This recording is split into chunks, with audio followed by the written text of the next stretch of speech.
Hi guys, thanks for coming back and continuing on your adventure in lucid dreaming. I hope that you're getting some really good results from this course and that things are moving as swiftly as they are for me.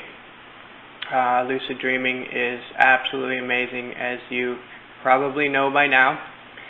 Well, what we're going to go over now is the power of lucid dreaming through a Tibetan Dream Lotus and Flame technique. This Dream Lotus and Flame technique is actually the first part in a 4-part technique that the Tibetan monks do.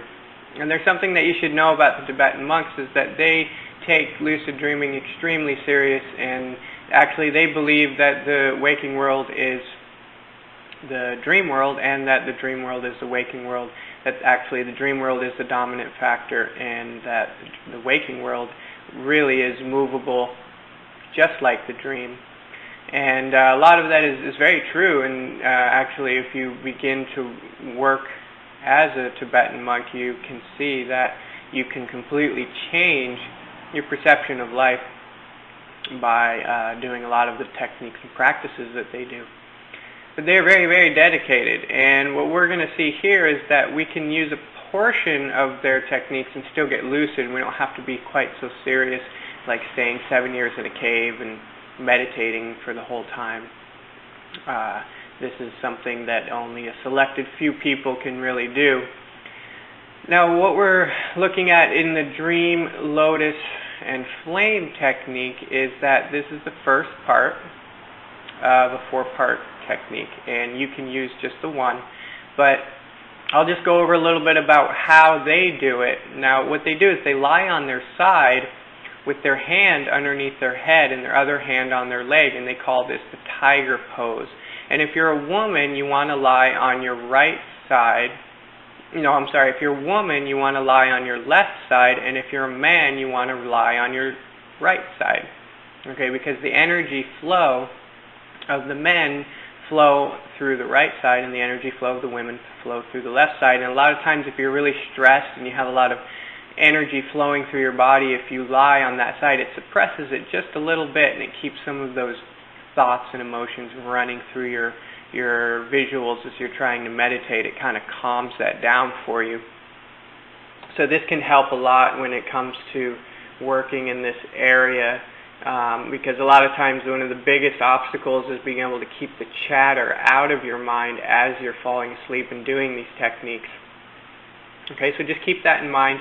Now, what they would do is every 2 hours they'll shift to a different mental pose and a different mental thought or intention.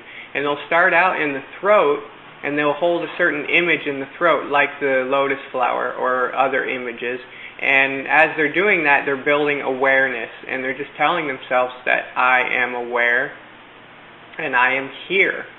And imagining that they are the flame inside of the lotus flower as they fall asleep. And then they continue to fall asleep, and 2 hours later they'll wake up, and then they'll hold a ball of light within their third eye.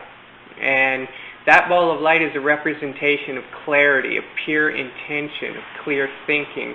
Okay, so you see what we're doing is first we hold in our throat and we build awareness, and then 2 hours later we hold in our third eye and we build clarity and intention. Well, then 2 hours later, then you go back to sleep and you hold a specific image, which you can just use a ball of light in the heart, right behind in the center of the heart. And they'll hold that ball of light there as they're building courage and power.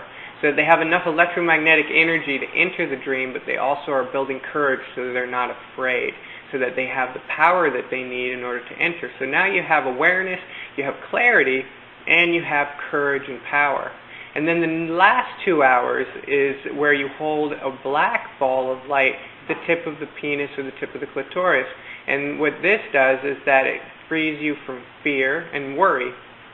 So that's what you're focusing on those last 2 hours, is freeing yourself from fear and worry and criticism. Okay, so this is where we hold all of that energy. So as you do that, then you fall asleep, and now you have an 8-hour night, okay? And you wake up and you go through your day and you imagine that everything is a dream. So if you're walking down the street and something makes you angry, instead of getting stuck in that anger, you just tell yourself, I'm dreaming, and that anger is coming from the dream, and it is as movable and malleable as anything in the dream, and I don't have to be stuck with it. And if you go through your life like this, it begins to switch your perception that this is actually the dream, and the dream world is the waking place, and it allows us to move out of some of the stuck emotions and stuck things that we reoccurringly bring into our life. You know, this is something that the Tibetan monks do in the Buddhist tradition, and you can practice it as well, but the technique that I have down below there is just the Dream Lotus flame in the throat, and that works just as well. So I'll recap and just go over that real fast so that you understand what to do with it. Go ahead and lie on your back, on your side, whichever feels more comfortable. You can experiment with either ones. And hold the picture of a lotus flower in your throat with a flame in the middle. And you are the flame. You are awareness. That is you. That is your consciousness. And you imagine that you are the flame as you begin to fall asleep. And as you begin to fall asleep, you might want to do a relaxation exercise, and as you're doing that, you'll start to get little dreamlets or visuals coming to you, and you'll actually start to move into lower theta, where you begin to almost dream. At that moment, replay a dream in your mind's eye, and in that dream, imagine then that there's a rug or a picture or some water or a window or a tree or something in the dream that is moving in the same sequence as the candle. Now what this does is it connects your awareness with the dream. And as you're doing that, you allow yourself to fall asleep. As you tell yourself the next time that you're dreaming, you'll remember to recognize that you're dreaming. And you also can tell yourself that I am more than my physical body. And what this will do is it'll bring your consciousness right up to the point where you're about to enter the dream, and then you'll start to get pulled in. And when you do that, you'll know, because the sensations are absolutely amazing. It's just like a roller coaster ride. And just hold on and don't think of anything, don't criticize anything, and definitely don't get afraid. Otherwise, that'll just wake you up. Okay, so if you just hold this image in your throat and you let yourself fall asleep, and you imagine that you are the candle and you're mixing your awareness with an image in the dream, this can trigger lucidity, and you can become lucid through dream yoga.